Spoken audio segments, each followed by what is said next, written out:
Hello. हा ताई, काय करतेस? काही नाही, जस्ट आवरून बसले. बोल ना. बसलीस? बरं ऐक, बसू नकोस, आज आपल्याला भेटायचंय. आणि कुठे भेटायचंय असं अचानक? काहीतरी अर्जंट काम आहे, त्यामुळे तू लवकर ये. मी निघालीये आवरून आता. बरं बरं, ठीक आहे, येते. हा ठीक आहे. हा आपल्या नेहमीच्याच ठिकाणी भेट. अरे यार, किती टाइम झालाय, कधी यायची ताई? अगं दीप्ती, काय झालं? तू असं अचानक का बोलवलंस मला? अगं ताई, बरं झालं तू आलीस.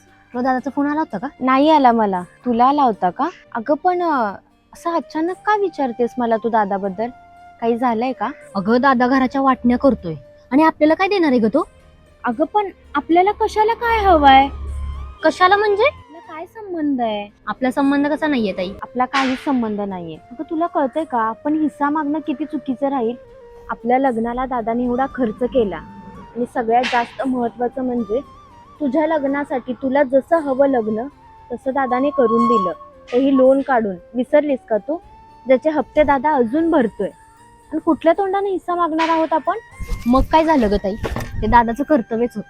आणि हा, ते दादाचे एकट्याचे पैसे नव्हते, त्यात आई बाबांचे पण पैसे होते. त्याने काही एकट्यानेच खर्च नाही केला. हो, पण मग जेव्हा बाबांचं ऑपरेशन करायचं होतं तेव्हा कुठे होता तुझा हिस्सा? तेव्हा तुला नाही वाटलं का बाबांसाठी अर्धे पैसे द्यावे म्हणून?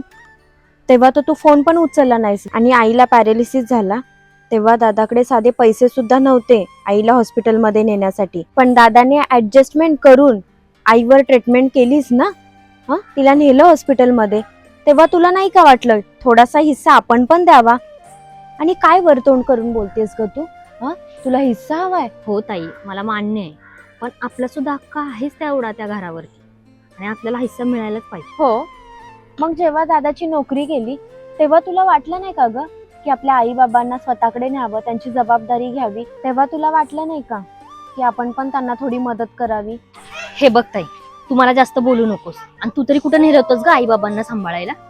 ते मला बोलतेस? म्हणूनच तर मी हिस्सा मागत नाहीये आणि मला नकोच आहे हिस्सा. आणि जर आपण आपल्या आई वडिलांची जबाबदारी घेऊ शकत नसेल ना, तर आपल्याला कुठलाच अधिकार नाहीये भावाच्या प्रॉपर्टीमध्ये हिस्सा मागण्याचा. उचल ती बॅग आणि जा घरी. मी खबरदार जर दादाला फोन केलास तर. धागे उरले मागे उसासे सुन्या काळजाचे